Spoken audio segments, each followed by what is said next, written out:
அவன் வனாந்திரத்தில் ஒரு நாள் பிரயாணம் போய் ஒரு சூறைச் செடியின் கீழ் உட்கார்ந்து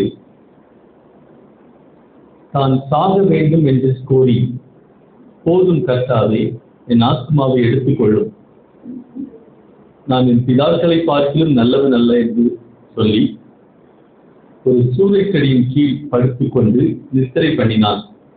அப்பொழுது ஒரு தூதன் அவனை கட்டி எழுப்பி எழுந்திருந்து போஜனம் பண்ணி என்றான். இது சால்வன்னு இருக்கலாம். நான் தூதன் என்ன பண்றான், எழுதி கொஞ்சம் சாப்பிடு சொல்லி என்ன பண்றான், போஜனம் பண்ணி சொல்லி சொல்றான். ஸோ அப்பொழுது எழுந்து போஜனம் பண்ணு என்று பண்ணி என்றான். அவன் விழித்து பார்த்த போது இதோ தலையில் சுடப்பட்ட அடையும் ஒரு பாத்திரத்தில் தண்ணீரும் அவன் தலைமாட்டில் இருந்தது. அப்பொழுது அவன் குசித்து குடித்து திரும்ப படுத்துக் கொண்டான். நல்லா சாப்பிட்டு திரும்ப தூங்கிட்டான். யாரு? எலியா. திரும்ப ஓகே, 1 ராஜாக்கள் 19 அதிகாரம். ஸோ கர்த்தருடைய தூதன் திரும்ப 2ஆம் தரம் வந்து அவனை தட்டி எழுப்பி எழுந்திருந்து போஜனம் பண்ணி, நீ பண்ண வேண்டிய பிரயாணம் வெகு தூரம் என்றான். சொல்லுங்க, நான் பண்ண வேண்டிய பிரயாணம் வெகு தூரம். இன்னும் ரொம்ப நாள் இருக்கு நம்ம போக வேண்டிய தூரம். இப்பவே அவ்வளவுதான், என் வாழ்க்கை முடிஞ்சது, நான் சாகணும் இது அப்படின்னு சொல்லி போதும், இவ்வளவு போதும், என் வாழ்க்கையில கஷ்டம், இதை எடுத்துக்கோ ஆண்டவர் சொன்னா, ஆண்டவர் சொல்லாரு, நீ போக வேண்டிய தூரம் வெகு தூரம். ஸோ நம்முடைய செய்தியுடைய தலைப்பு என்ன தெரியுமா? உன்னுடைய பிரச்சனையை காட்டிலும் ஆண்டவருடைய திட்டம் தெரியும். ஆமென். உன்னுடைய பிரச்சனையை காட்டிலும் ஆண்டவருடைய திட்டம் தெரியாது. நிறைய பேர், நம்மள நிறைய பேர் இந்த சூழ்நிலைக்கு நிறைய முறை வந்திருக்கோம். ஆண்டவரே போதும், சத்தே போயிடுறேன், நான் ஒன்றும் நல்லவன் கிடையாது, என்ன எடுத்து, அது வேற, அதுக்கு வேற காரணம், அவர் நம்மளை எடுத்துக்கிறதுக்கு வேற காரணம், இவனை பரலோகத்தில் கூப்பிடுறதுக்கு இவ்வளவு பரலோகத்தில் கூப்பிடுறதுக்கு அவர் காரணம் வேற சொல்லிக்கிறது. அது நல்லவெல்லாம் கிடையாது, எல்லாம் எடுத்துக்கோங்க இல்லையா? ஆண்டவர் தட்டி எழுப்பி தூரனை அனுப்பி தட்டி எழுப்பி சாப்பிட்டு போக வேண்டிய தூரம் வெகு தூரம். ஸோ கர்த்தருடைய தூதன் 2ஆவது அப்பொழுது அவங்க எழுந்திருந்து குதித்து குடித்து அந்த போஜனத்தின் பலத்தினால் 40 நாள் இரவும் பகலும் ஓரேப் என்னும் தேவனுடைய பர்வதம் மட்டும் நடந்து போனார். இந்த ஓரேப்ங்கிற இடம் என்னன்னா, மோசே யாத்திராகமம் 19 அதிகாரத்துல ஆண்டவரை பார்க்கணும்னு சொல்லும்போது, ஆண்டவர் ஒரு கெபியினுடைய ஒரு ராக்ல, கிளஸ்ட் ஆஃப் த ராக், ஒரு கெபியினுடைய ஓட்டை இடுக்குல அவனை மறைத்து வைத்து அவனுடைய கையை மேல வைத்து ஆண்டவர் என்ன பண்ணாரு, அவன் முன்பாக நடந்து சென்றார். அந்த இடத்து வரைக்கும் போறார். எலியா எங்க போறாரு? அந்த இடத்துக்கு போறார். ஓகே, நல்லா கவனிச்சுக்கோங்க. அங்கே அவன் ஒரு கெபிக்குள் போய் தங்கினான். இதோ கர்த்தருடைய வார்த்தை அவனுக்கு உண்டாகி, அவர், எலியாவே, இங்கே உனக்கு என்ன காரியம் என்றார். அதற்கு அவன், சேனைகளின் தேவனாகிய கர்த்தருக்காக வெகு பக்தி வைராக்கியமாய் இருந்தேன். இஸ்ரவேல் புத்திரர் ஒரு உடன்படிக்கையை தள்ளி விட்டார்கள். உடைய பலிபீடங்களை இடித்து உடைய தீர்க்கதரிசிகளை பட்டயத்தினால் கொண்டு போட்டார்கள். நான் ஒருவன் மாத்திரம் மீதியாயிருக்கிறேன். என் பிராணனையும் வாங்க தேடுகிறார்கள் என்றான். நினைச்சான் இவனுக்கு மட்டும்தான் பிரச்சனை இருக்குன்னு நினைச்சான். என்ன நினைச்சான்? இவனுக்கு தான் எல்லா பிரச்சனையும் உலகத்துல இருக்குது, இவன் மட்டும்தான் இருக்கிறான், ஆண்டவரை தேடுறது இவன் மட்டும்தான் இருக்கிறான்னு நினைச்சிட்டான். அப்பொழுது அவர், நீ வெளியே வந்து கர்த்தருக்கு முன்பாக பர்வதங்களை நில் என்றார். அப்பொழுது இதோ கர்த்தர் கடந்து போனார். கர்த்தருக்கு முன்பாக பர்வதங்களை பிளக்கிறதும் கண்மலைகளை உடைக்கிறதுமான பலத்த பெருங்காற்று உண்டாயிற்று. ஆனாலும் அந்த காற்றிலே கர்த்தர் இருக்கவில்லை. காற்றுக்கு பின் பூமி அதிர்ச்சி உண்டாயிற்று. பூமி அதிர்ச்சியிலும் கர்த்தர் இருக்கவில்லை. பூமி அதிர்ச்சிக்கு பின் அக்கினி உண்டாயிற்று. அக்கினியிலும் கர்த்தர் இருக்கவில்லை. அக்கினிக்கு பின் அமர்ந்த மெல்லிய சத்தம் உண்டாயிற்று. அதை எலியா கேட்டபோது தன் சால்வையினால் தன் முகத்தை மூடிக்கொண்டு வெளியே வந்து கெபியின் வாசலில் நின்றான். அப்பொழுது இதோ எலியாவே, இங்கு உனக்கு என்ன காரியம் என்கிற சத்தம் அவனுக்கு மறுபடியும் உண்டாயிற்று. அதற்கு அவன், சேனைகளின் தேவனாய் கர்த்தருக்காக வெகு பக்தி வைராக்கியமாயிருந்தேன். இஸ்ரவேலின் புத்திரர்கள் ஒரு உடன்படிக்கையை தள்ளிவிட்டார்கள். உடைய பலிபீடங்களை இடித்து உடைய தீர்க்கதரிசிகளை பட்டயத்தினால் கொண்டு போட்டார்கள். நான் ஒருவன் மாத்திரம் மீதியா இருக்கிறேன். என் பிராணனையும் வாங்க தேடுகிறார்கள் என்றான். அப்பொழுது கர்த்தர் அவனை பார்த்து, நீ தமஸ்குவின் வழியாய் வனாந்தரத்துக்கு. ஓகே, அவ்வளவுதான் இந்த பேசேஜ் போதும். ஸோ அடுத்து ஒரே ஒரு வசனம், புதிய ஏற்பாடு லூக்கா 12வது அதிகாரம் 32வது வசனம். லூக்கா 12:32.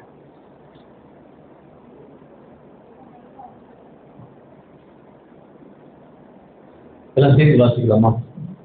Luke chapter 12 verse 32. லூக்கா 12:32.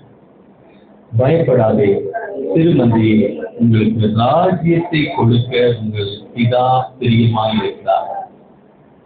பயப்படாதே சிறுமந்தையே, ராஜ்யத்தை கொடுக்க பிதா பிரியமாயிருக்கிறார். என்ன கொடுக்க? என்ன கொடுக்க? ராஜ்யத்தை. பயப்படாதே. நம்ம பயந்துட்டு இருக்கோம், ஐயோ இந்த என்ன அது அடுத்த ராஜ்யத்தையே கொடுக்க பிதா பிரியமாயிருக்கிறார். ஹல்லேலூயா.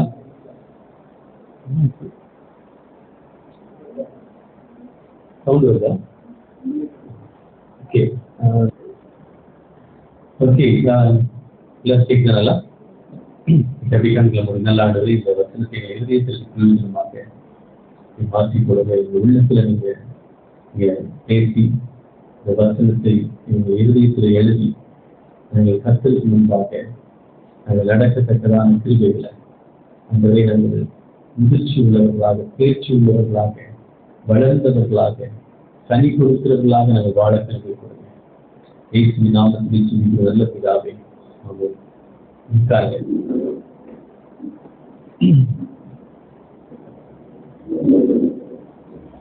பயப்படாதே திருமந்தையே, உங்களுக்கு ராஜ்யத்தை கொடுக்க உங்கள் பிதா பிரியமாயிருக்கிறார். உங்களுக்கு ராஜ்யத்தை கொடுக்க பிதா பிரியமாய் இருக்கிறார்.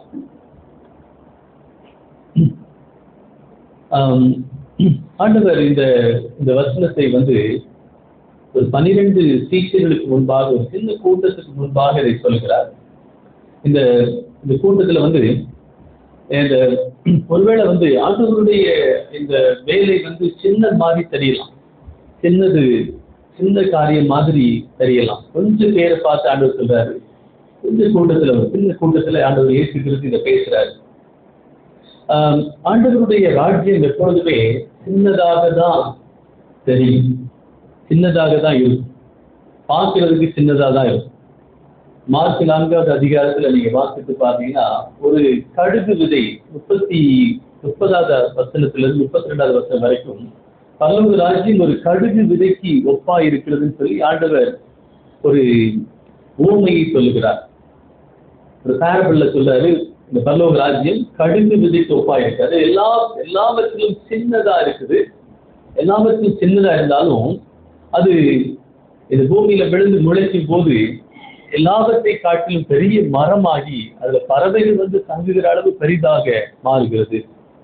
ஸோ பரலோக ராஜ்யம் ஒரு ஆண்டவருடைய வேலை. ஆண்டவர் உங்க வாழ்க்கையில, நம்ம வாழ்க்கையில தொடங்குகிற வேலை சின்னதாக தெரியலாம். ஆனா இது மிகப்பெரிய காரியமாக ஆண்டவர் இதை மாற்றுகிறதற்கு திட்டம் வைத்திருக்கிறார். நம்முடைய வாழ்க்கையில ஒருவேளை அது முக்கியமானதாக, அது இந்த கடுகு பரலோக ராஜ்யம், நமக்குள்ள இருக்கிற இந்த பரலோக ராஜ்யம், ஆண்டவர் பரலோக ராஜ்யத்தை எது குறிப்பிடுகிறாரு? ஒரு சின்ன விதைக்கு ரொம்ப ரொம்ப ஒரு முக்கியத்துவம் இல்லாததாக தோன்றலாம். நம்முடைய வாழ்க்கையை மாதிரி நம்முடைய வாழ்க்கையும் ஒருவேளை முக்கியத்துவம் இல்லாததா நம்முடைய வாழ்க்கையில தோன்றலாம். ஏன்னா நம்முடைய வாழ்க்கை ரொம்ப சின்னதா, இல்லை நம்ம இந்த வாழ்க்கையில எதுக்காக இருக்கிறோம் அப்படின்னு சொல்லி நம்ம நிறைய நேரத்துல கேள்விகள் உண்டாகலாம். நம்முடைய வாழ்க்கை சின்னதா தெரியலாம். நம்முடைய வாழ்க்கையில இவ்வளவு பிரச்சனைகளுக்கு மத்தியில ரொம்ப சின்னதா தெரியலாம். ஒருவேளை நம்முடைய வாழ்க்கையில இன்னைக்கு இங்கு வர்றது கூட ஒரு சின்னதா தெரியலாம். சபைக்கு வர்றது ஒரு சின்னதா தெரியலாம். பார்க்கறது வேதாகம கல்லூரியில் நம்ம கற்றுக்கிறது ஒரு சின்னதா தெரியலாம். ஆனா பரலோக ராஜ்யம் ஒரு கடுகு விதைக்கு ஒப்பிடப்படுகிறது. சின்னதா தெரிகிறத ஆண்டவர் சொல்றாரு, பெரிதாக ஆண்டவர் மாற்ற வல்லவர். பெரிய காரியங்கள், நமக்குள்ள இருக்கிற சின்னதா தெரிகிற காரியங்கள். இங்க 12:30 லூக்கா 12:32 ஆண்டவர் சொல்கிறாரு, பயப்படாதே திருமந்தியே, உங்களுக்கு ராஜ்யத்தை கொடுக்க உங்கள் பிதா பிரியமா இருக்கிறார். ஆண்டவர் ஒருவேளை நம்ம சின்னதா நம்ம நினைக்கலாம் நம்ம வாழ்க்கையை. ஆண்டவர் ராஜ்யத்தை கொடுக்க நம்ம வாழ்க்கையில சித்தம் கொண்டிருக்கிறார். ஏன்னா ஆண்டவர் நம்ம மேல அன்பு வைத்திருக்கிறார். ஆண்டவர் நமக்காக இருக்கிறார். ஆண்டவர் நம்மை விட்டு விலகவே மாட்டார். ஆண்டவர் நம்முடைய பாவங்களை மன்னித்திருக்கிறார். நம்ம வாழ்க்கையில் ஆண்டவர் கிருபையை கொடுத்திருக்கிறார். ஆண்டவர் நம்ம வாழ்க்கையில இந்த ஆண்டவர் சொல்கிறார், உங்களை ராஜ்யத்தை கொடுக்கவே ஆண்டவர் சித்தம் கொண்டிருக்கிறார். நம்ம நினைக்கிற மாதிரி நம்முடைய வாழ்க்கை சின்னதா இல்லை. ஆண்டவருடைய பார்வையில நம்முடைய வாழ்க்கை சின்னது இல்லை. நம்முடைய வாழ்க்கை ரொம்பவே ஒரு முக்கியத்துவம் இல்லாததாக இருந்திருந்தால் ஆண்டவர் நம்முடைய வாழ்க்கையின் மேல ஒரு கரிசனை வைத்திருக்க மாட்டார். ஆண்டவர் நம்ம எப்போதும் தள்ளி விட்டு இருப்பார். ஆனா ஆண்டவர் நம்ம மேல ஒரு பெரிய திட்டத்தை வைத்திருக்கிறார். ஆண்டவருக்கு தெரியும் நம்ம ஒரு சாதாரண ஒரு கடுகு விதை மாதிரி. நம்முடைய ஆண்டவருடைய ராஜ்யம் ஒரு கடுகு விதை மாதிரி. ஸோ ஆண்டவர் நம்மள அளவற்ற அன்பு வைத்திருக்கிறார். ஏன்னா நம்ம இதுவரைக்கும் அதை நம்ம பார்த்ததில்லை. ஆனா நம்ம இதை ஆண்டவருடைய அந்த பெரிய காரியத்தை இதுவரைக்கும் பார்க்காம இருந்தாலும் நம்ம அதை எதிர்பார்ப்போடு நம்ம காத்திருக்கலாம். நம்ம அதுக்காக நம்ம என்ன பண்ணலாம், ஒரு எதிர்பார்ப்போட ஒரு அந்த காரியத்தை நம்ம எதிர்பார்த்து, ஆண்டவர் செய்ய போகிற காரியத்தை நம்ம எதிர்பார்த்து இருக்க முடியும். நம்ம இதுவரைக்கும் நம்ம ஒருவேளை பார்த்திருக்க மாட்டோம். ஒருவேளை பார்த்திருக்க வாய்ப்பு இல்லாம இருக்கலாம். சில பேர் பார்த்திருக்கலாம். ஆனா இன்னும் பெரிய காரியங்களை நம்ம எதிர்பார்த்து, ஆண்டோடைய பார்வையில எதிர்பார்த்து இருக்கலாம். ஏன்னா நம்ம விசுவாசத்துல நம்ம ஒவ்வொருவரும் நம்ம வாழ்ந்து கொண்டிருக்கோம். விசுவாசத்துல வாழுகிறவர்களாக, ஒவ்வொரு விசுவாசியும் விசுவாசத்துல நடக்கிறவர்களாக, விசுவாசத்துல ஜீவிக்கிறவர்களாக நம்ம இருக்க வேண்டும். ஏன்னா நம்ம 1 கொரிந்தியர் 13வது அதிகாரத்துல நம்ம இப்போ நம்ம எல்லாவற்றையும், ஆண்டவருடைய திட்டத்தை எல்லாவற்றையும் திட்டமும் தெளிவா பார்த்து விட முடியாது. நம்ம வாழ்க்கையில் நம்ம எல்லாவற்றையும் கண்ணாடியில பார்க்குற மாதிரி. அந்த காலத்து கண்ணாடி டிம்மா இருந்திருக்கு. முகத்தை பார்த்தா சரியா தெரியாது. இப்போ நம்ம கண்ணாடி வேற மாதிரி இருக்கு. ஆனா அந்த காலத்து கண்ணாடி முகத்துல பார்த்தா டிம்மா தெரியும். 1 கொரிந்தியர் 13வது அதிகாரத்துல வேதம் சொல்லுகிறது, கண்ணாடியில பார்க்கிறது போல எப்படி இருக்குது, நிழலாட்டமா இருக்கிறது. அது ஒரு நிழல் மாதிரி கண்ணாடியில தெரியுது. ஆனா ஒரு நாள் ஆண்டவரை நம்ம முகமுகமா பார்க்கும்போது நம்ம தெளிவா அவர் இருக்கிற வண்ணமாகவே நாமும் இருப்போம் சொல்லி வேதம் சொல்லுகிறது. இப்போ நம்ம கிளாரிட்டி, நமக்கு ஒருவேளை தெளிவு இல்லாமல் இருக்கலாம். நம்முடைய வாழ்க்கையை பற்றி ஒரு தெளிவு, ஒரு நிச்சயம், ஒரு ஆண்டவர் பார்க்கிற மாதிரி அந்த நம்ம வாழ்க்கையை பெரிதாக நம்ம பார்க்க முடியாமல், ஒருவேளை சின்னதா ஒரு முக்கியமற்றதா நம்ம நினைத்து கொண்டிருக்கலாம். ஆனா ஆண்டவர் அப்படி இருந்திருந்தா நம்ம மேல இவ்வளவு பெரிய அன்பு வைத்திருக்க மாட்டார். நம்ம ஆண்டவர் மேல அன்பு வைத்திருக்கிறார். நமக்கு ஆண்டவர் கிருபையை கொடுத்திருக்கிறார். ஆண்டவர் நமக்கு கிருபையை சகாயம் பண்ணி இருக்கிறார். நம்ம பாவத்தை மன்னித்து இருக்கிறார். நமக்கு ஆண்டவர் புதிய வாழ்க்கையை கொடுத்திருக்கிறார். ஆண்டவர் நம்ம மேல ஒரு பெரிய திட்டம் வைத்திருப்பதனாலதான் ஆண்டவர் இதெல்லாம் நமக்கு செய்திருக்கிறார். நம்மளால தெளிவா பார்க்க முடியாதுங்கிறதுனால ஆண்டவர் இது வைக்கலன்னு அர்த்தம் இல்லை. அதனாலதான் நம்ம விசுவாசித்து நடக்க வேண்டும். ஆண்டவர் மேல வைத்திருக்கிற காரியத்தை விசுவாசித்து நடக்க வேண்டும். நேற்று ஒரு சகோதரி கூட ஹைதராபாத் போன் பண்ணாரு ஜெபத்துக்காக. அப்போ ஒரு வீட்டுல பெரிய பல வருடங்களா பிரச்சனை. அவருடைய மனைவி ஒரு ஆண்டவரை அறியாத ஒரு மனைவி. இருந்தாலும் அவருடைய பிரச்சனைக்கு பிரச்சனைக்கு முடிவே இல்லையா, தீர்வே இல்லையான்னு சொன்னார். நான் சொன்னேன், ஆண்டவருடைய திட்டம் தெரியுது. ஆண்டவருடைய கண்ணில் இருந்து நம்ம பார்க்கலாம் அந்த பிரச்சனையை. ஆண்டவர் அதனால அந்த செய்தியுடைய தலைப்பு என்ன? பிரச்சனைகளை காட்டிலும் ஆண்டவருடைய திட்டம் தெரியுது. உடைய பிரச்சனைகளை காட்டிலும் நம்ம பிரச்சனையை அடிப்படையா வைத்து நம்முடைய வாழ்க்கையை என்ன பண்ணுகிறோம், நாமவே பார்க்கிறோம். ஆனா ஒரு நாள் நம்ம எல்லாருமே என்ன பண்ண போறோம், ரட்சிக்கப்பட்ட எல்லாருமே, ஆண்டவரை சொந்த ரட்சகராக ஏற்றுக்கொண்ட எல்லாருமே, ஆண்டவருடைய ரத்தத்தினால கழுவப்பட்ட எல்லாருமே நம்ம பரலோகத்துக்கு நம்ம போய் ஆண்டவருடைய 2வது வருகையில வெளிப்படுத்தல் 19வது அதிகாரத்துல நம்ம வெள்ளை குதிரையின் மேல உட்கார்ந்து வருவோம்னு சொல்லி வேதம் சொல்கிறது. வெள்ளை குதிரை மேல உட்கார்ந்து, இது எல்லாமே இந்த அனிமல் ரைட்ஸுக்காக போராடுறவங்களுக்கு எந்த பிரச்சனையா இருக்கு, என்ன வெள்ளை குதிரை மேல அந்த குதிரை பாவம் தானேன்னு சொல்லி இல்ல வெள்ளைக்காக ஆண்டவர் நமக்காக படைத்திருக்கிறார். அல்லேலூயா. வெள்ளை குதிரையின் மேல வருவோம் வேதம் சொல்கிறது. பரலோகத்திலிருந்து நம்ம ஒரு நாள் திரும்பி ஆண்டவரோடு கூட வரப்போகிறோம். ஸோ ஆண்டவர் நமக்காக ஒரு பெரிய திட்டத்தை வைத்திருக்கிறார். ஏன்னா இது ஆண்டவர் ராஜ்யத்தை கொடுப்பதற்கு பிரியமாயிருக்கிறார். ஒவ்வொரு விசுவாசிக்கும் ஆண்டவர் ராஜ்யத்தை கொடுப்பதற்கு பிரியமாயிருக்கிறார்.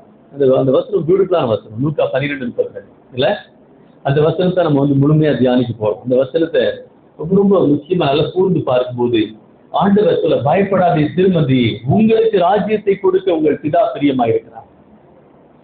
இது பழைய ஏற்பாட்டுல 1 ராஜாக்கள் 19 அதிகாரத்துல இந்த வசனத்தை நாம கம்பேர் பண்ணி இந்த வசனத்தை ஒத்து பார்க்கும்போது எலியாவுடைய வாழ்க்கையில எலியா நீ பார்த்தீங்கன்னா ஒரு பெரிய 1 ராஜாக்கள் 18வது அதிகாரத்துல ஒரு பெரிய வெற்றியை எசபெலுக்கு எதிராக 800 பாகாலுடைய தீர்க்கதரிசிகளுக்கு எதிராக ஒரு பெரிய வெற்றியை ஆண்டவரத்துல ஜெபித்த போது ஒரு பெரிய அக்கினி இறங்கி வந்து அந்த பலிபீடத்தை எல்லாம், இந்த பலிகளை எல்லாம் என்ன பண்ணுது, நக்கி போட்டதுல இருக்கு வேதத்துல. முற்றிலுமாக அது முற்றிலுமாக என்ன பண்ணது, அதை முற்றிலுமாக ஏற்றுக்கொண்டது. ஆண்டவர் முற்றிலுமாக ஏற்றுக்கொண்டார். அந்த அக்கினி வந்து அதை எல்லாம் பட்சித்து போட்டது.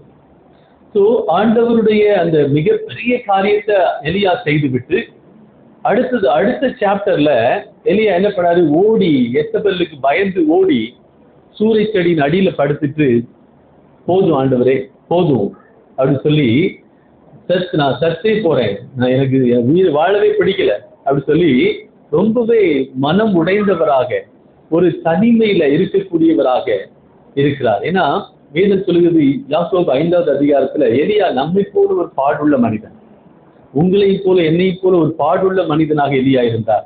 நம்மை போலவே அவருக்கும் ஃபீலிங்ஸ் இருந்துச்சு, உணர்வுகள் இருந்தது, அவருக்கும் கவலை இருந்தது, அவருக்கும் பயம் இருந்தது, அவருக்கும் என்ன இருந்தது, மன உளைச்சல், மன ஒரு நெருக்கம் இருந்தது, ஒரு மனதுல பாரத்தோட அவர் என்ன பண்ணாரு, அவர் இருந்தார். நம்மை போல அவருக்கு ஒரு ஃபீலிங் இருந்துச்சு, ஒரு பயம், ஒரு கசப்பு, ஒரு பயங்கரமான ஒரு இக்கட்டான சூழ்நிலை அவருக்கு இருந்தது. ஸோ யாக்கோபு 5:17 படிங்க.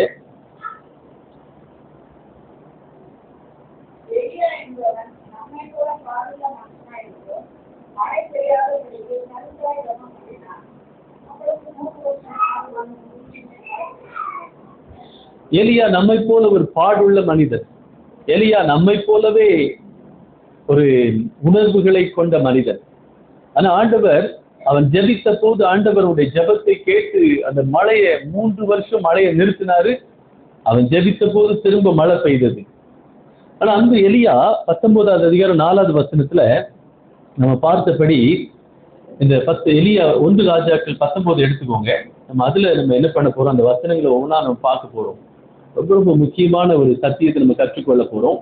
ஏன்னா நம்முடைய பிரச்சனையை காட்டிலும் ஆண்டவருடைய திட்டம் பெரியது. நம்முடைய பிரச்சனையை காட்டிலும் ஆண்டவருடைய திட்டம் பெரியது. ஸோ இந்த எலியா பாடுள்ள மனிதன், நம்மை போல பாடுள்ள மனிதன்.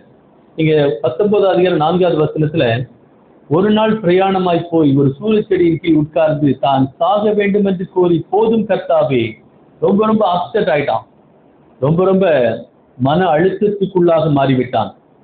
அது மட்டும் இல்ல, அவனுக்கு இன்னொன்று இருக்குது, என்னது, கோபம், பயங்கர கோபம். என்ன என் வாழ்க்கை எப்படி இருக்குது அப்படின்னு சொல்லி பயங்கர கோபத்துல வேற இருக்கிறான்.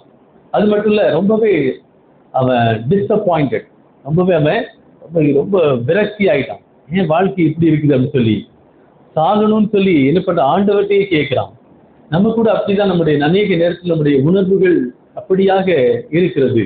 அநேக நேரத்துல சில நேரத்துல சில காரியங்கள் அடக்கும் போது நம்மளால ஏற்றுக்கொள்ள முடியாம, ஆண்டவருடைய திட்டம் தெரியாம, ஆண்டவருடைய நோக்கம் நமக்கு தெரியாம, ஏன்னா நம்மளால சரியா பார்க்க முடியல, அது விசுவாசத்துலதான் பார்க்க முடியும். ஏன்னா 1 கொரிந்தியர் 13வது அதிகாரத்துல வாசிப்போம், அது கண்ணாடியில பார்க்குற மாதிரி டிம்மா தெரியுது நமக்கு. ஆனா விசுவாசத்துல நம்ம அதை பார்க்க முடியாததுனால நம்முடைய வாழ்க்கையில அநேக பயங்கள், அநேக நம்ம மன அழுத்தங்கள், அநேக நேரத்துல பயங்கள் நம்மை சூழ்ந்து கொள்கிறது. நம்மளும் கூட எலியா மாதிரி இருக்கிறோம். இது நிறைய பேருக்கு வேத புத்தகத்தில் நடந்தது. இந்த வேத புத்தகத்துல நீங்க பாத்தீங்க அப்படின்னா யோனாவுக்கு நடந்தது. யோனா என்ன பண்ணாரு, டிக்கெட் எடுத்துட்டு கப்பலுக்கு கீழே போய் படுத்தார்.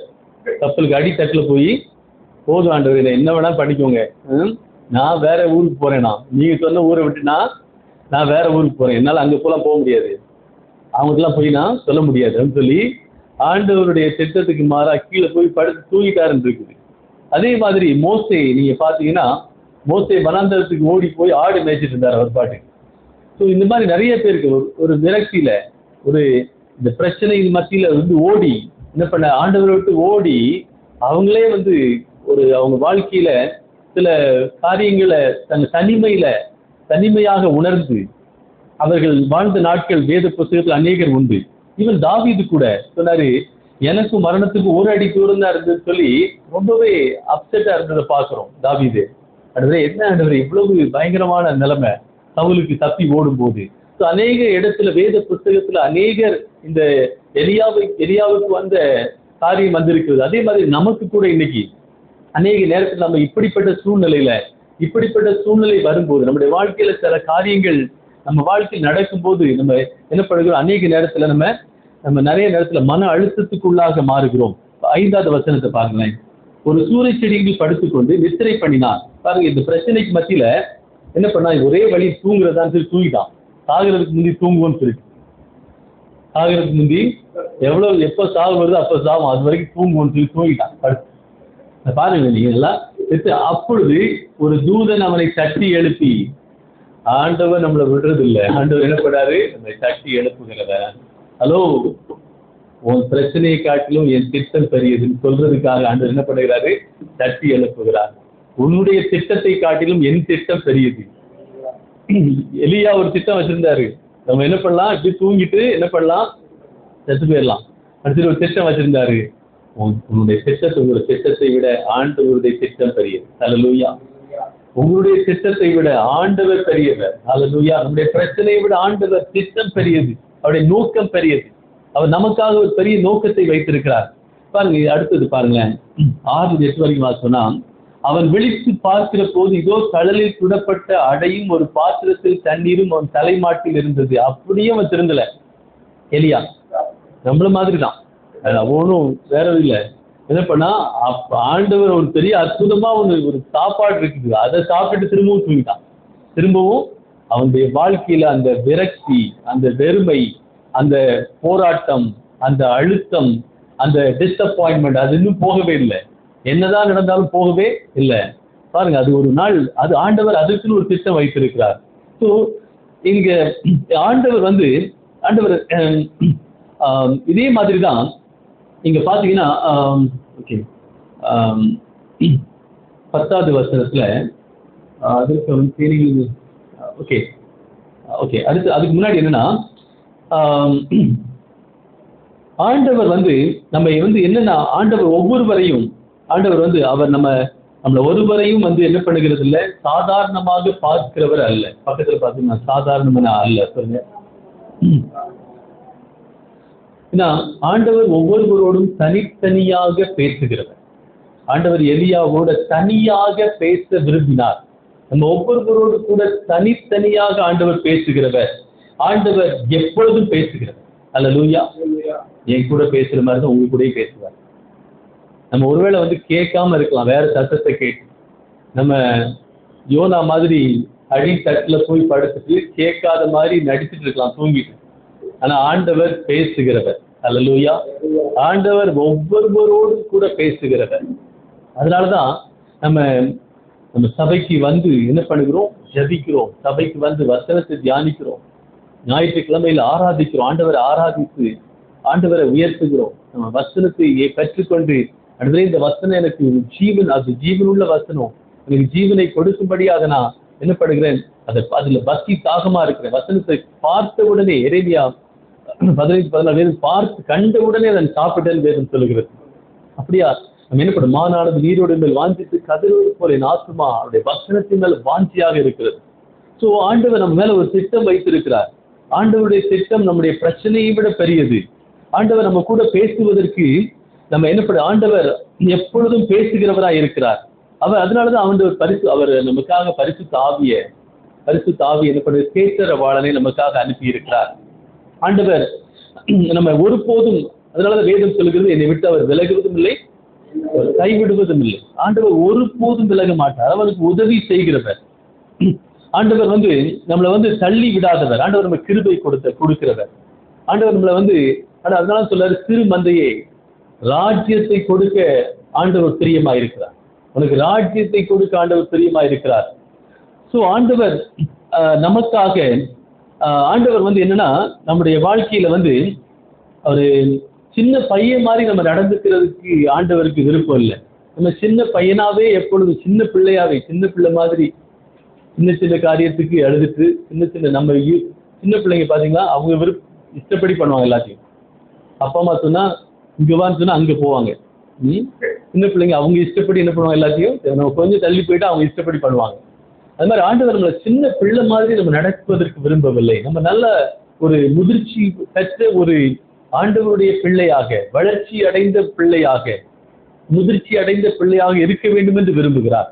அதனால முதிர்ச்சி அடைந்த பிள்ளை என்ன பண்ணும், அப்பா அம்மா சொல்றதை கேட்டு என்ன பண்ணும், சரியான தீர்மானங்களை எடுக்கும். நம்முடைய பிள்ளைங்க மாதிரி நம்முடைய பிள்ளைங்க நிறைய போன வாரத்தில் நம்ம தெபோராவை பார்த்தோம். அநேக தெபோராக்கள் இங்கே இருக்கிறாங்க, அநேக எஸ்தர்கள் இருக்கிறாங்க, அநேக ரூத்கள் இருக்கிறாங்க. ஸோ நம்மளுடைய பிள்ளைங்கள் கூட ஆண்டவருக்கு சத்தத்தை கேட்டு, தாவீது எப்படி சின்ன வயதிலே ஆண்டோடைய சத்தத்தை கேட்ட மாதிரி நம்முடைய பிள்ளைகளும் ஆண்டோடைய சத்தத்தை கேட்டு நடக்கிறதுக்கு தங்களை ஒப்பு கொடுக்கிறவர்களாக இருக்கிறாங்க. ஸோ ஆண்டவர் சின்ன பிள்ளையா இருக்க விரும்பல, நம்ம எல்லாம் முதிர்ச்சி அடைந்தவர்களாக இருக்க விரும்புகிறார். ஓகே, 10வது வசனம் அப்படி தொடர்ந்து வாசிக்கலாம். அவன் கெபிக்குள்ள போய் ஒளிஞ்சிட்டான். 10வது வசனம் 9வது வசனம் வாசிக்கலாம். அங்கே அவன் ஒரு கெபிக்கு போய் தங்கினான்.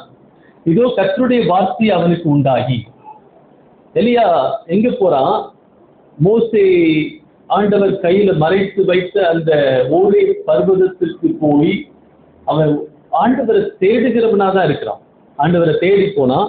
ஆனா இன்னும் ஆண்டவரை தெளிவாக அவன் பார்க்கவில்லை. ஆண்டவருடைய திட்டத்தை தெளிவாக அவன் புரிந்து கொள்ளவில்லை, பார்க்கவில்லை. எலியா நம்மளை போல பாடுள்ள மனிதன். அவன் ஒரு பெரிய பயங்கரமான ஒரு ஆள் கிடையாது. நம்மள மாதிரி ஒரு சாதாரண ஆள் தான். நம்மள மாதிரியே அவருக்கு ஃபீலிங் இருந்தது, நம்மள மாதிரியே உணர்வுகள் இருந்தது. ஆனா இந்த எலியா பாருங்க, இந்த எலியா என்ன படானா, 6வது வசனத்திலிருந்தே வாசிக்கலாம். விழித்து ஓகே கர்த்தருடைய தூதன் திரும்ப அது வாசித்தோம். அப்பொழுது அவன் எழுந்திருந்து புசித்து கொடுத்து அந்த போஜனத்தில் ஓகே 9வது வசனம். அங்கே அவன் கெபிக்குள் போய் தங்கினான். இதோ கர்த்தருடைய வார்த்தை அவனுக்கு உண்டாகி, அவர் எலியாவே இங்கு உனக்கு என்ன காரியம் என்றார். இங்க என்ன பண்ணிட்டு இருக்க, அவனுக்கு என்ன வேணும் இங்க அப்படின்னு கேட்டார். ஆண்டவர் பாருங்க, நம்ம ஒவ்வொரு முறையும் எங்க போனாலும் ஆண்டவர்களை தேடி நமக்கு உதவி செய்யும்படியாக, அவருடைய திட்டத்தை நமக்கு வெளிப்படுத்தும்படியாக நம்ம தேடி வருகிறவராக இருக்கிறார். அதனால சங்கீதம் சொல்லுகிறது, நம்ம பாதாளத்துல படுக்கை போட்டால் அவர் நம்ம செட்டைகள் அடித்து மேல பர்வதத்து உச்சிக்கு போனால் அங்கேயும் அவர் இருக்கிறார். ஆண்டவர் ஒருபோதும் நம்மள எங்கேயுமே நம்மளை விட்டு விடுகிறவர் அல்ல. போயிட்டு போட்டான், எங்கேயோ போயிட்டான், போகட்டும் சொல்லி விடுறது இல்லை ஆண்டவர். நம்மளை பின்னாடியே இங்க ஏலியாட்ட எப்படி பேசினார், இங்க என்ன காரியம் உனக்குன்னு கேட்டார். இங்க உனக்கு என்ன காரியம் சொல்லிட்டு. ஏன்னா நம்ம குழந்தைய மாதிரி எலியா என்ன பண்ணா, கம்ப்ளைண்ட் பண்ணி குழந்தைய மாதிரி நடந்து கொண்டான். குழந்தைய மாதிரி என்ன பண்ணா, அழுதுட்டு இருந்தான். குழந்தைய மாதிரி சாகலான்னு நினைச்சான். குழந்தைய மாதிரி என்ன பண்ணாவே ரொம்ப அப்செட் ஆனா. சின்ன சின்ன விஷயத்துக்கு குழந்தை ஒரு காயை கையில இருந்து பிடிக்கிட்டு அழுவும். அதுக்கு பிடிக்காத காயை கொடுத்தா அழுவும். தேவையில்லாத வாங்கி கொடுக்காட்டி அழுதும், வாங்கி கொடுத்தாலும் அழுவும். டோருக்கு வெளியே இருந்தாலும் அழுவும், உள்ள வந்தாலும் அழுவும். வெளியே இருந்தா உள்ள வந்தாலும், உள்ள இருந்தா வெளியே போனாலும். இது மாதிரி அதே மாதிரி இன்னைக்கு கிறிஸ்தவங்களும் அப்படிதான். என்னன்னாலும் அழுறது ஆண்டவர்கிட்ட. ஆண்டவரே சின்ன குழந்தை மாதிரி. ஆண்டவர் சின்ன குழந்தை மாதிரி நம்மளை இருக்க விரும்பல. ஒரு பியூட்டிஃபுல் ஒரு ஃபேமஸ் ஸ்டேட்மெண்ட் ஒருத்தர் சொன்னாரு, it is impossible to be spiritually mature while remaining emotionally immature. It is impossible to be spiritually mature while remaining emotionally immature. நீங்க வளர்ச்சி அடைவது, நீங்க இமோஷனல் அவங்க உணர்வின் அடிப்படையில இன்னும் வளராமல் இருந்து கொண்டு ஆவிக்குரிய வளர்ச்சி அடைவது முடியாத காரியம். இன்னும் உங்க உணர்வுல இன்னும் நீங்க சின்ன குழந்தை மாதிரி இருந்துட்டு ஆவிக்குரிய வளர்ச்சி அடைவது என்பது முடியாத, ரொம்ப முக்கியம். நல்லா புரிஞ்சு வச்சுக்கணும். நான் என்ன பண்ண முடியாது, நான் இன்னும் குழந்தைய போலவே நடந்து கொண்டு இன்னும் குழந்தையை போலவே நடந்துட்டு இமோஷனலா உணர்வின் அடிப்படையில் வளரவே இல்லாம நம்ம இன்னும் நான் வந்து தனிமையா ஃபீல் பண்ணி இன்னும் நான் வந்து ஆண்டவரே நான் போதும் ஆண்டவரே அப்படின்னு சொல்லி நான் இன்னும் கவலைப்பட்டு இன்னும் பயந்து இன்னும் என்னை பற்றி நான் பாவப்பட்டு செல்ஃப் பிட்டி, அதுக்கு பேர் என்ன, என்னை பற்றியே நான் பாவப்பட்டு. எத்தனை பேர் உங்களை பற்றி நீங்க பாவப்பட்டுருக்கீங்க ரொம்ப நேரம், ரொம்ப நிறைய நேரத்துல சார் நான் பாவம் இல்லை தண்ணி மட்டும் நான் பாவம் இல்லை அப்படின்னு எத்தனை பேர் நினைச்சிருக்கீங்க? அதுக்கப்புறம் என்ன பண்ணுவோம், நாமளே இது பண்ணிக்கிறது. ரொம்ப ரொம்ப எனக்கு நடந்தது யாருக்கும் நடக்காது, நான் தான் அந்த உலகத்திலே ரொம்ப கஷ்டப்படுற ஆளு அப்படின்னு சொல்லி எலியா மாதிரி நான் மட்டும்தான் ஆண்டவரே இருக்கேன், இதுக்கு இந்த கஷ்டத்துக்கு நடுவில் உண்மை பேரை நான் தேடுறேன் அப்படின்னு சொல்லி நான் அவருக்கே சொல்றது. இவ்வளவு கஷ்டப்பட்டு நம்ம தேடுறேன் பாருங்க, எவ்வளவு பெரிய ஆள் நான் அப்படின்னு சொல்லி ஆண்டவர் சொன்னாரு. ஆண்டவர் வந்து பாருங்க, இவனுக்கு இங்க என்ன வேலை, நான் உனக்கு என்ன விரும்புறேன், இன்னும் நீ குழந்தைய மாதிரி இன்னும் நீ தனிமையில இருக்கிறது, தனிமையாவே இருக்கிற மாதிரி உணர்ந்து இன்னும் மன அழுத்தத்திலே இருந்து இன்னும் கவலையிலே இருந்து இன்னும் பயத்திலே இருந்து இன்னும் சுயத்தை நம்ம பாவம் நினைச்சு வாழ்ந்து கொண்டிருக்கிறது ஆண்டவருடைய சித்தம் கிடையாது. இந்த ஆண்டவர் வந்து பேச விரும்புகிறேன்னு சொல்றாரு. ஆண்டவர் நம்ம கூட ஆண்டவர் பேச விரும்புகிறார். அதனாலதான் ஆண்டவர் ஞாயிற்றுக்கிழமையை உலகம் முழுக்க ஏற்படுத்தியிருக்கிறார். ஓய்வு நாளா உலகம் முழுக்க லீவ் இந்த ஞாயிற்றுக்கிழமை. ஆண்டவர் பாருங்க, மனுஷன் இதை ஏற்படுத்த முடியாது. இந்தியால இருந்து, ஆப்பிரிக்கால இருந்து, யூரோப்ல இருந்து, அமெரிக்கால இருந்து, நாட்டு எல்லா இடத்துலையும் ஆண்டவர் இந்த ஓய்வு நாளை நமக்காக கொடுத்திருக்கிறார். எவ்வளவு பியூட்டிஃபுல்லான காரியம் இல்ல? இந்த ஓய்வு நாள்ல வந்து ஆண்டவர் ஆராதித்து துதித்து ஆண்டவரை அறிந்து கொண்டு ஒரு பயரா வெளியே போகும்போது ஒரு அக்கினியா போறது எவ்வளவு முக்கியம் இல்ல? எவ்வளவு நம்மளை உற்சாகப்படுத்தி கொண்டு தாவீது தன்னைத்தானே கர்த்தருக்குள் திடப்படுத்தி கொண்டான்னு பார்க்கிறோம். வசனம் நம்மளை திடப்படுத்தும். இந்த கேட்கிற ஒவ்வொரு சத்தியத்தை நம்ம பிடித்து கொண்டு நானும் இப்படி செய்யணும், நான் எப்படி இருக்கணும், இந்த வசனத்தை போல் நான் மாற வேண்டும், இந்த செய்தியை போல் நான் மாற வேண்டும், இதை நான் முற்றிலுமாக புரிந்து கொண்டு எந்த அளவு நான் நேற்று கூட பார்த்துக்கணும், எந்த அளவு நம்ம ஆண்டவரை ஆழமாய் அறிந்து கொள்ளணும். அவருடைய ஜெபம் எல்லாம் 5 ஜெபம் இருக்குது. எபேசியர் 1ஆம் அதிகாரம், 3ஆம் அதிகாரம், பிலிப்பியர் 3ஆம் அதிகாரம், கொலோசியர் 1ஆம் அதிகாரம், எல்லா அதிகாரத்தையும் வாசித்து பார்த்தீங்க அப்படின்னா 1 தெசலோனிக்கர் 5 எல்லா அதிகாரத்தையும் வாசித்து பார்த்தீங்கன்னா அவருடைய ஜெபம் எல்லாமே வந்து ஆவிக்குரிய ஜெபம். நம்ம ஆவிக்குரிய ஆண்டவர் கர்த்தருக்குள்ள நம்ம ஆழமாக போகும்போது அவருடைய திட்டத்தை நம்ம புரிந்து கொள்ள முடியும். அல்லேலூயா. ஆண்டவர் நம்ம மேல வைத்திருக்கிற திட்டத்தை புரிந்து கொள்ள முடியும். இங்க எலியாவுக்கு வரலாம். இங்க 10வது வசனத்துல வாசிட்டோம். ஓகே, 10வது. அதற்கு அவர், தேனிகளின் தேவனாய் கர்த்தருக்காக பக்தி வைராக்கியமாக இருந்து இஸ்ரவேல் புத்திரர் உடன்படிக்கையை தள்ளிவிட்டார்கள், உடைய பலிபீடங்களை இடித்து உடைய தீர்க்கதரிசிகளை பட்டயத்தினால் கொன்று போட்டார்கள், நான் ஒருவர் மாத்திரம் மீதியா இருக்கிறேன், என் பிராணனையும் வாங்க தேடுகிறார்கள் என்றான்.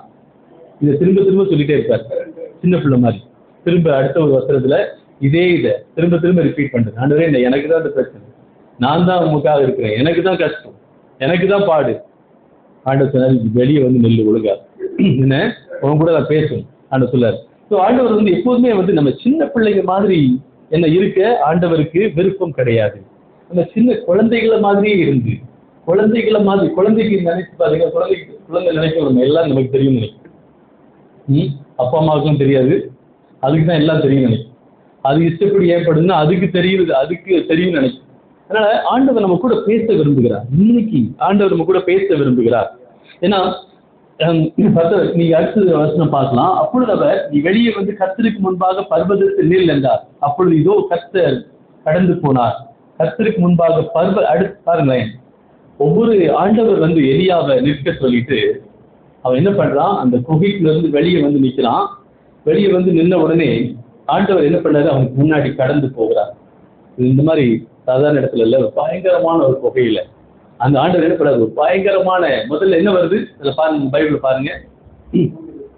முதல்ல சாதாரண பெருங்காற்று இல்ல, பர்வதங்களை பிளக்கிறதும் கண்மலைகளை உடைக்கிறதும் பலத்த பெருங்காற்று உண்டாயிற்று. அடிச்சு பயங்கரமான அந்த மலையெல்லாம் பெயர்க்கிற மாதிரி அசைகிற மாதிரி ஒரு பெருங்காற்று அடிக்குது. ஆனா கர்த்தர் அதிலே இல்லை. ஆனா நீங்க யோபு புஸ்தகத்துல பாத்தீங்கன்னா, யோபு 38 அதிகாரத்துல ஆண்டவர் பயங்கரமான சுழல் காற்றுல இருந்து பேசினார் இருக்குது. ஆனா இங்க ஆண்டவர் அதுல இல்லை. இங்க ஆண்டவர் பலத்த காற்றுலையும் பேச வல்லவர் தான். ஆனா இங்க எலியாவை பொறுத்த அளவுல பலத்த காற்றுல இல்ல. அடுத்தது பாருங்க, அடுத்தது என்ன? காற்றிற்கு பின் பூமி அதிர்ச்சி உண்டாயிற்று, பூமி அதிர்ச்சியிலும் கர்த்தர் இருக்கவில்லை. யாத்திராகமம் 19:18 வாசிங்க. இங்க சீனாய் மலையில ஆண்டவர் வந்த போது, ஆண்டவர் மோசையோடு பேசின போது ஒரு பூமி அதிர்ச்சி உண்டானது. பூமி அதிர்ச்சியில வாசிங்க அந்த வசனத்தை. எக்ஸோடஸ் 19:18.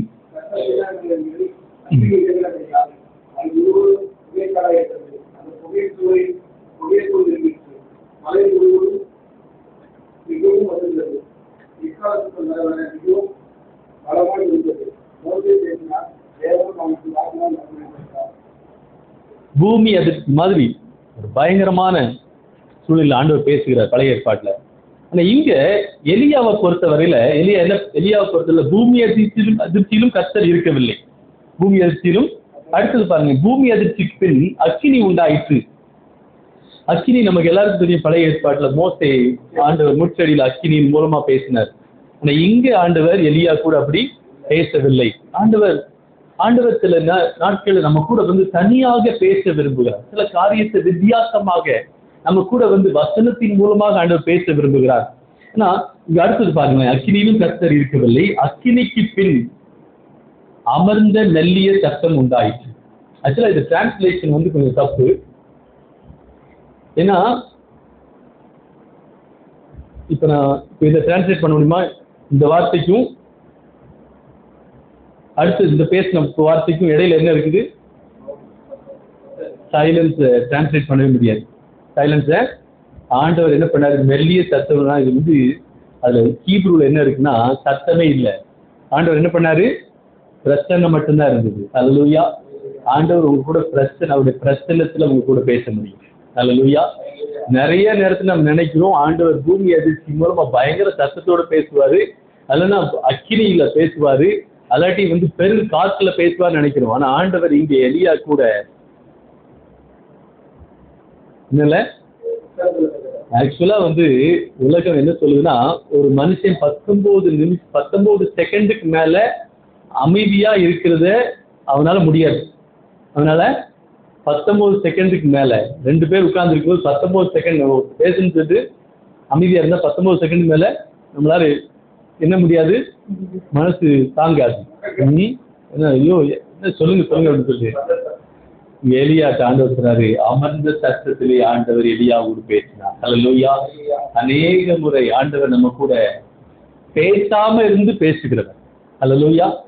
அவர் திட்டம் தெரியணும் அப்படின்னா நம்ம என்ன பண்ண, அவருடைய பாதத்துல வந்து அமர்ந்திருந்து அதனாலதான் சங்கீதம் 46 சொல்லி அமர்ந்திருந்து நானே தேவன் என்று அறிந்து கொள்ளுங்கள். அவரும் அமைதியா இருப்பாரு, நம்மளும் சமூகத்தில் அமைதியா இருக்கும் போது ஆண்டவர் நம்ம கூட பேசுகிறத நீங்க கேட்க முடியும். அல்லேலூயா. உங்க உள்ளத்தின் ஆழத்துல பேசுகிறத, உங்களுடைய உணர்வுகளை தாண்டி, உங்களுடைய திட்டங்களை தாண்டி, உங்களுடைய பிரச்சனைகளை தாண்டி ஆண்டவர் பேசுகிறத நீங்க பார்க்க முடியும். நம்ம நினைக்கிறோம் நம்முடைய பிரச்சனை தான் பெருசுன்னு நினைக்கிறோம். ஆண்டவர் சொல்லாரு, ஒரு நிமிஷம் கொஞ்சம் என் சமூகத்துல வந்து நீ உன் பிரச்சனை எப்படி பயங்கரமா அடி பொலி மாதிரி நினைக்கிற, நீ என்ன நினைக்கிற? பூமி எதிர்ச்சி மாதிரி பிரச்சனை இருக்கு, எனக்கு எது மாதிரி அக்கினி மாதிரி பிரச்சனை இருக்குது, எனக்கு பயங்கரமான சுழல் காற்று மாதிரி என் வாழ்க்கையை சுத்திட்டு இருக்குது, அதுல பேசுவார்னு நினைச்சிட்டு இருக்கோம். ஆனா ஆண்டவர் சொல்லாரு, நான் அதுலலாம் பேச மாட்டேன். இந்த டைம்ல இப்போ நான் அமர்ந்த சத்தத்துல பேசுவேன். அல்லேலூயா. எத்தனை பேர் அந்த அமர்ந்த சத்தத்துல ஆண்டவருடைய சத்தத்தை கேட்கணும்னு சொல்லி விரும்புறீங்க? அமர்ந்த சத்தத்துல எந்த ஒரு சத்தமே இல்லை. அவருடைய பாதத்துல நான் உட்கார்ந்துருக்கேன், நானும் பேசல அவரும் பேசல, ஆனா நானும் உணர்கிறேன், அவருடைய பிரச்சனத்தை உணர்கிறேன். அவருடைய பிரச்சனை எனக்குள்ள வந்து அவர் கிரியை செய்வதை நான் பார்க்கிறேன். அவருடைய பிரச்சனைய வாழ்க்கை என்னுடைய சூழ்நிலையை விட, என்னுடைய பிரச்சனையை விட அவர் பிரச்சனை பெரியதுன்னு சொல்லி நான் உணர்ந்து கொள்ள ஆரம்பிக்கும் போது என் வாழ்க்கையில நான் ஆண்டவருக்குள்ள ஆவிக்குரிய வளர்ச்சியை பெற்றுக்கொள்ள முடியும். அல்லேலூயா. என் பிரச்சனை பெருசுன்னு நினைச்சோம்னா நான் பிரச்சனை பெருசாகிட்டே தான் போகும். என் பிரச்சனை எப்பவும் சிறுசாகும் நினைக்கிறீங்க? ஒரு நாள் ஆகாது. அது யாராவது இப்படி சொன்னா நம்பாதீங்க. அப்படி யாராவது இந்த பிரச்சனை உங்க கட்டுகள்ல இருந்து விடுதலைன்னு சொன்னா நம்பாதீங்க. ஏன்னா கட்டுகள்ல இருந்து ஆண்டவர் விடுதலை கொடுத்து விட்டார்.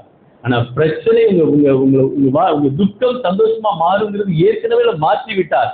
இனிமே இன்னொருத்தர போயிட்டு நம்ம என்ன பண்ண தேவையில்லை, என் துக்கம் போன்னு இனிமே ஆவிக்குரிய வளர்ச்சிய அவருடைய பிரச்சனத்துல வந்து அவருடைய வார்த்தைக்கு முன்பாக அவருடைய வார்த்தையை பெற்றுக் கொண்டவர்களாக நம்ம அவருடைய சமூகத்துல உட்காரும் போது இந்த பிரச்சனையை காட்டிலும் அவருடைய பிரச்சனை பெரியதுன்னு எப்போ நான் கண்டுபிடிக்கணும், அப்பதான் என் வாழ்க்கையில முதலாக என் வாழ்க்கையில வளர்ச்சி உண்டாகும். ஹல்லேலூயா. இந்த வாரத்துல நம்ம ஆண்டவருடைய சமூகத்துல உட்கார்ந்து ஆண்டவருடைய சமூகத்துல டைம் ஒதுக்கி ஆண்டவர் எங்கேயோ இல்ல, ஆண்டவர் இங்கேயே பக்கத்துல இருக்க போகிறார்.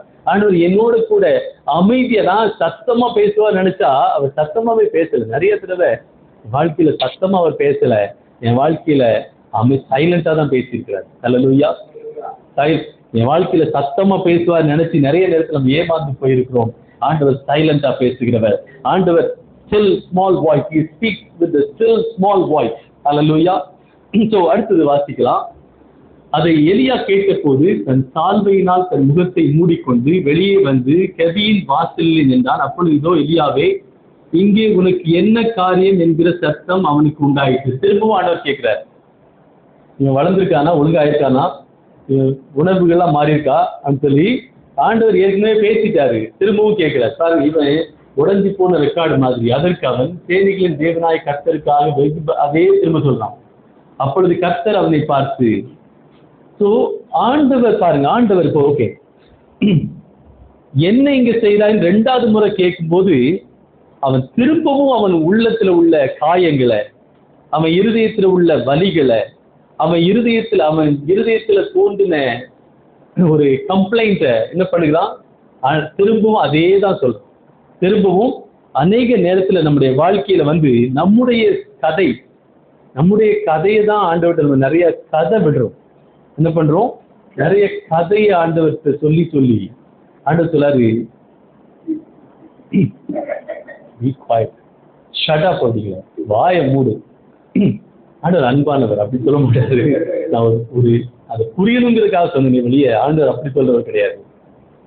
இடத்துல அமர்ந்திருந்து சொல்லுங்க, அவரே தேவன் அறிந்து கொள்ளுங்க. அல்லேலூயா. ஆண்டவர் பெருங்காற்றுல, சுழல் காற்றுல, பூமி அதிர்ச்சியில, அக்கிரியில பேசாதவர். என் வாழ்க்கையில நான் ஆண்டவருடைய பாதத்துல வந்து உட்கார்ந்து என்னுடைய பிரச்சனையை திரும்பவும் என்னுடைய காயத்தை, இவங்க என்னை எப்படி பண்ணிட்டாங்க, இவங்க காயப்படுத்திட்டாங்க, என் வாழ்க்கையில இவங்க ஏமாத்திட்டாங்க, அது பட்டாங்க, என் வாழ்க்கையில இந்த கஷ்டம் இருக்குது, பிரச்சனை இருக்கு, திரும்பவும் என் கதையை சொல்றதுக்காக, என் கதையை கேட்கறதுக்காக அவர் இல்லை, அவர் திட்டத்தை சொல்வதற்காக என்னை அழைத்திருக்கிறார். ஹல்லேலூயா. அவருடைய திட்டம், அவருடைய பிரசன்னம் என்னுடைய பிரச்சனையை விட பெரியது. அவருடைய பிரசன்னம் என்னுடைய பிரச்சனையை விட, அவர் எங்கே உண்டோ அங்கே, எங்கே அவருடைய பிரச்சனம் உண்டோ அங்கே, அதுக்கப்புறம் எனக்கு என்ன வேணும், விடுதலை தானே வேணும். ஆண்டவர் அவருடைய பிரச்சனத்துல நமக்கு விடுதலையை கொடுக்கிறவர்.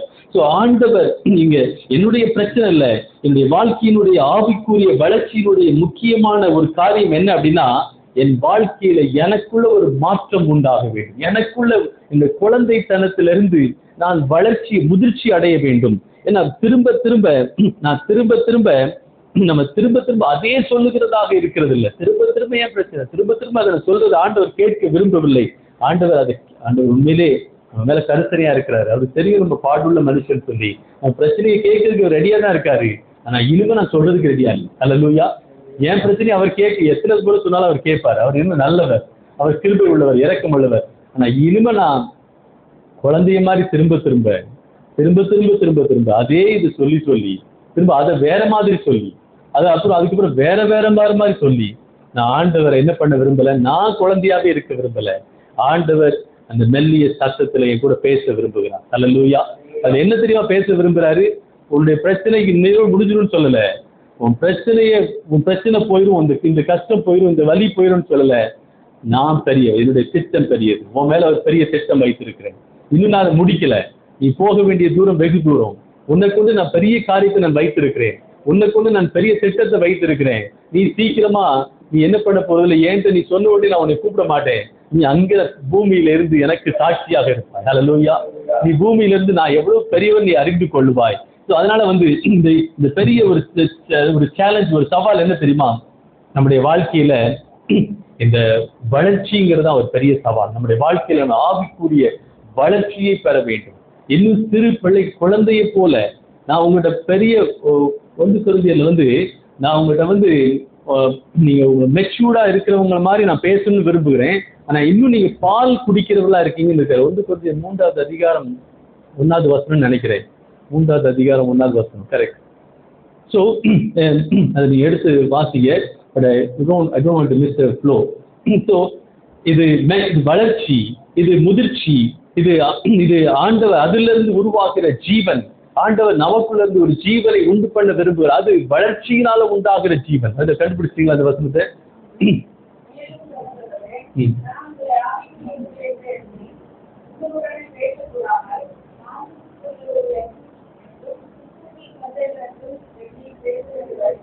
கூட குழந்தை மாதிரியே பேச வேண்டியிருக்கு. நானும் குழந்தைய உங்களை விட ஆவிக்குரிய முதிர்ச்சியானவர்கள் எண்ணி பேச முடியாம இன்னும் குழந்தை மாதிரியே பேசுறதுக்கு பேச வேண்டியதா இருக்குன்னு சொல்லி பவுல் அப்போஸ்தலன் மனம் வந்து சொல்லுகிறார். கொரிந்தியரை பார்த்து, கொரிந்தியரே இன்னும் குழந்தையாவே இருக்கீங்களே, எவ்வளவு நாள் தான் குழந்தையா இருப்பீங்க? நான் எப்பவாவது உங்க கூட பெரிய வளர்ச்சி அடைந்த முதிர்ச்சி அடைந்தவங்க மாதிரி நல்ல ஒரு வளர்ச்சி அடைந்தவர் மாதிரி பேசணும்னு சொல்லி விரும்பினா கூட உங்க கூட பேச முடியல. இன்னும் பழைய பிரச்சனை, இன்னும் அதே கஷ்டம், இன்னும் அதே பிரச்சனை, இன்னும் உலக பிரகாரமான காரியம், இன்னும் அதே வலி, இன்னும் அதே கம்ப்ளைண்ட், இன்னும் அதே அவங்கள பத்தி இவங்கள பத்தி இன்னும் நம்ம என்னதான் வசனத்தை சொன்னாலும் இன்னும் கேட்காம அப்படியே குழந்தை மாதிரி அந்த சைடே ஓடி, அந்த சைடே தேவையில்லாததெல்லாம் சாப்பிட்டு, தேவையில்லாதெல்லாம் உடம்ப கெடுத்து இன்னும் அதே இருக்காம வளர்ச்சி அடைந்தவர் போல பேச விரும்புகிறேன். ஹல்லேலூயா. அந்த எலியா பார்த்துறாரு, வெளியே வந்து நெல்லு, அவங்க கூட பேசணும், உங்க கூட பேசணும்னு சொல்லிட்டு ஆண்டவர் பேசவே இல்லை. ஹல்லேலூயா. அதுதான் ஆண்டவருடைய கிருபை. ஆண்டவர் பேசணும், உங்க கூட பேசணும்னு சொன்னார். எலியா நினைச்சாரு இதுல இருப்பாரோ, பெரிய அக்கினியில இருப்பாரோ, உடல் ஆண்டவர் அமைதியில இருந்தார். ஹல்லேலூயா. அந்த வசனத்தை அதை டிரான்ஸ்லேட் நமக்கு புரியணுங்கிறதுக்காக பண்ணியிருக்கிறாங்க.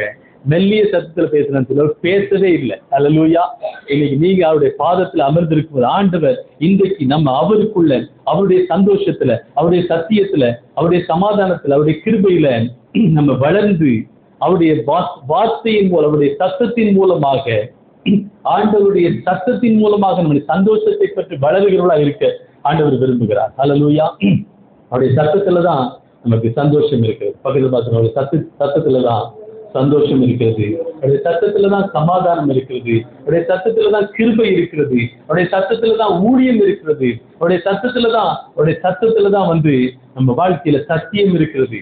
ஆண்டவர் பேசும்போது, ஆண்டவர் எலியா கூட பேசும்போது அவர் அதற்கான அந்த எலியாவின் பிரச்சனைக்கான பதிலையும் சொல்யூஷன், தீர்வையும் கொடுத்தார்.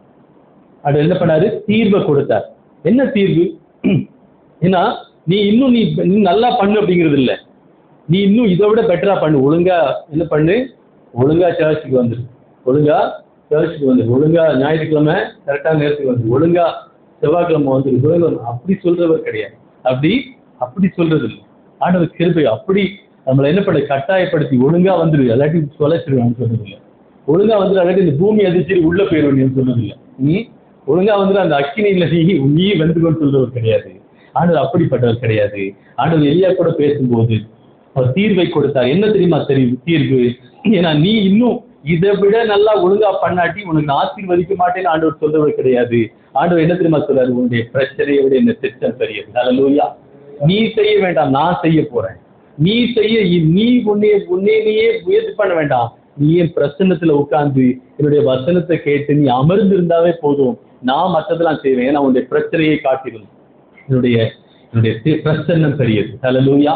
உன்னுடைய பிரச்சனையை காட்டிலும் என்னுடைய திட்டம் பெரியது.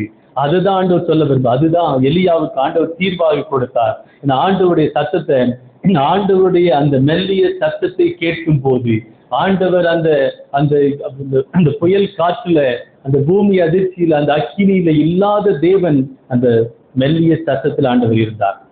அந்த அமைதியில இருந்தார். ஜஸ்ட் சைலன்ஸ், ஒரு அமைதி. எத்தனை பேர் இந்த வாரம் அந்த அமைதியில் ஆண்டவரை கண்டு கொள்ள போகிறீங்க? நம்ம நிறைய ஆண்டவர்கிட்ட சொல்லி திரும்ப சொன்னாலும் ஆண்டவர் கொடுக்குற ஒரே தீர்வு, என்னுடைய பாதத்தில் அமர்ந்திருந்து நானே தேவன் அறிந்து கொள்கிறேன்.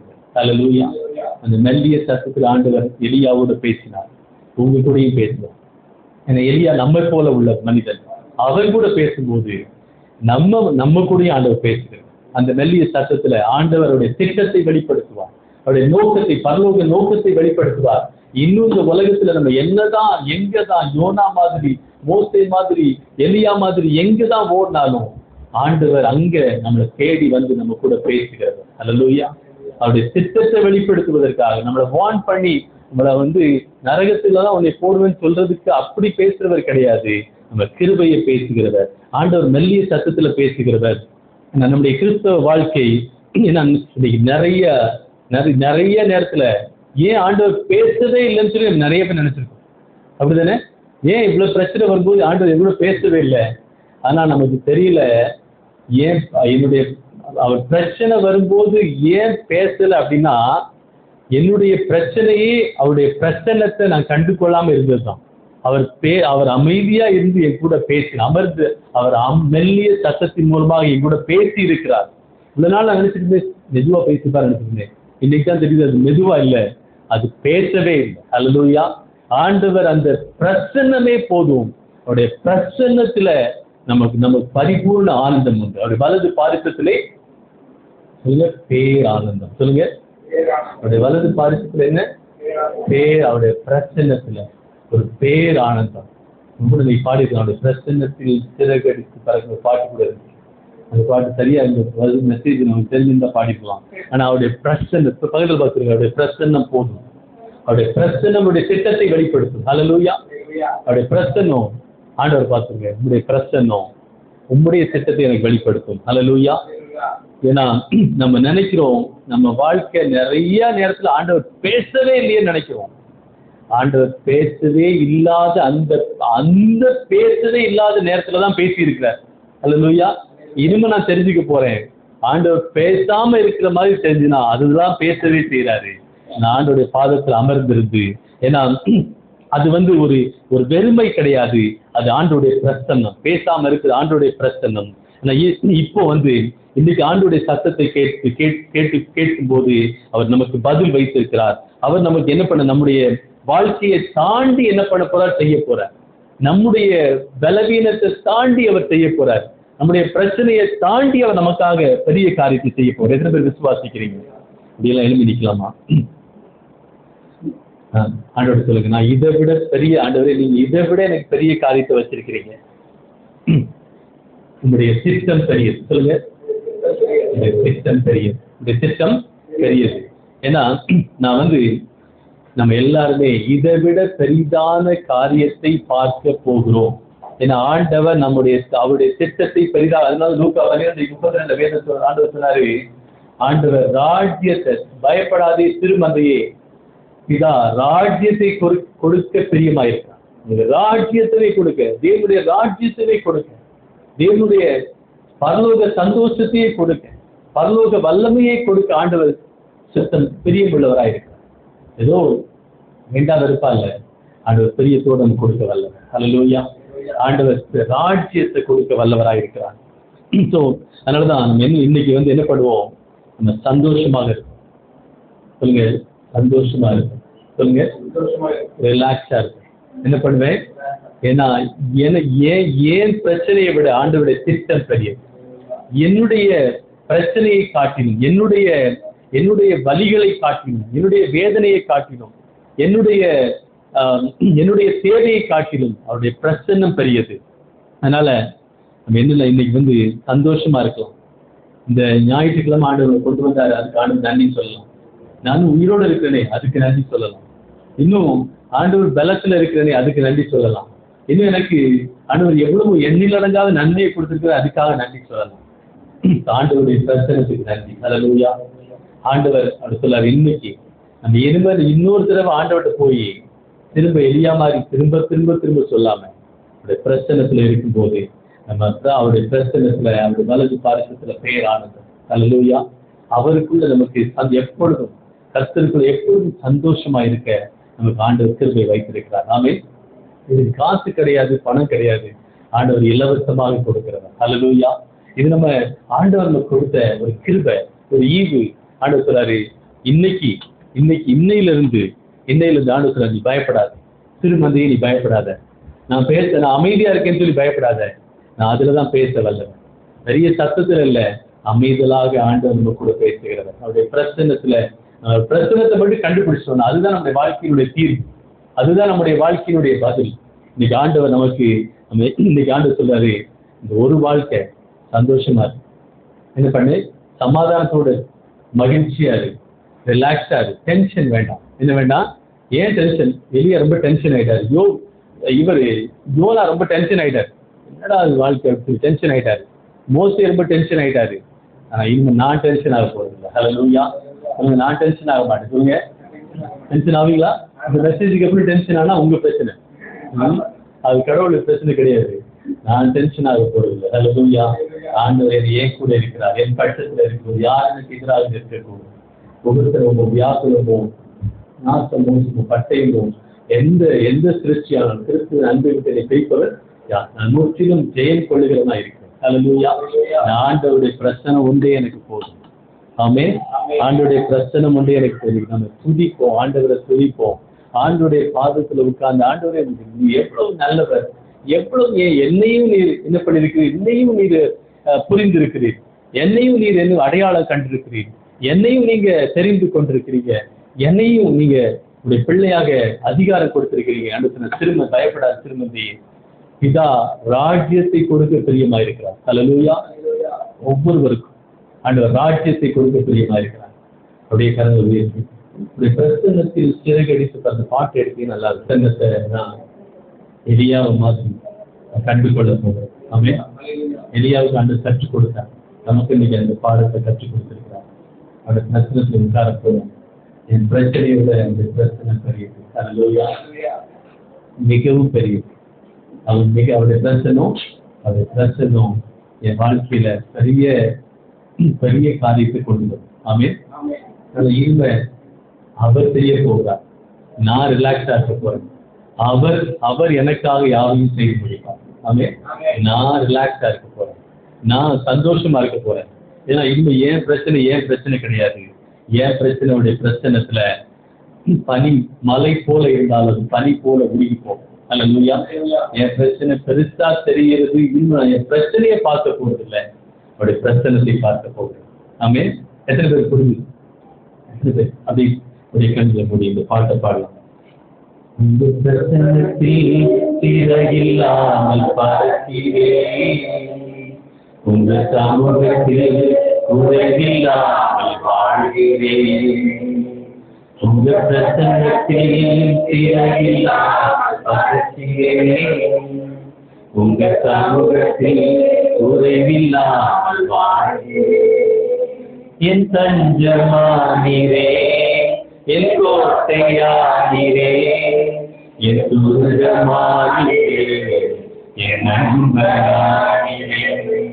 என் தஞ்சமானிரே, என் கோட்டையானிரே, என் துர்கமானிரே, என் நண்பரானிரே.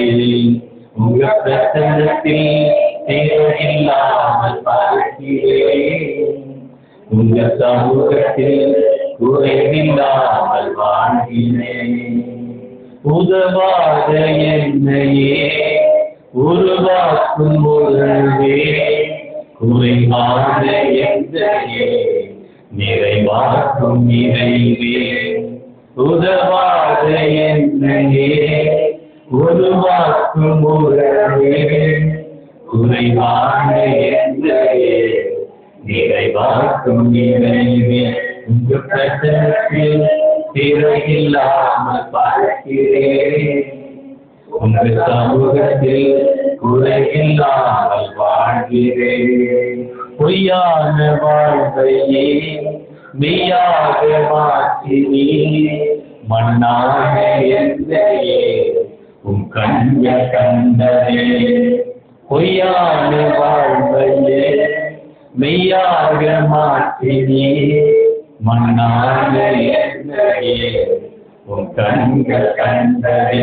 உங்க பிரசன்னத்தில் திரையில்லாமல் பார்க்கிறேன், உங்க சமூகத்தில் குறைவில்லாமல் வாழ்கிறேன். உங்க பிரசன்னத்தில் திரையில்லாமல் பார்க்கிறேன், உங்க சமூகத்தில் குறையில்லாமல் வாழ்கிறேன். நினைச்சுக்கேன் போலதான் மந்தையில தந்தை வரைக்கும் ரொம்ப பலவீனமா இருக்கு. நானும் தந்தை பலப்படுத்துறது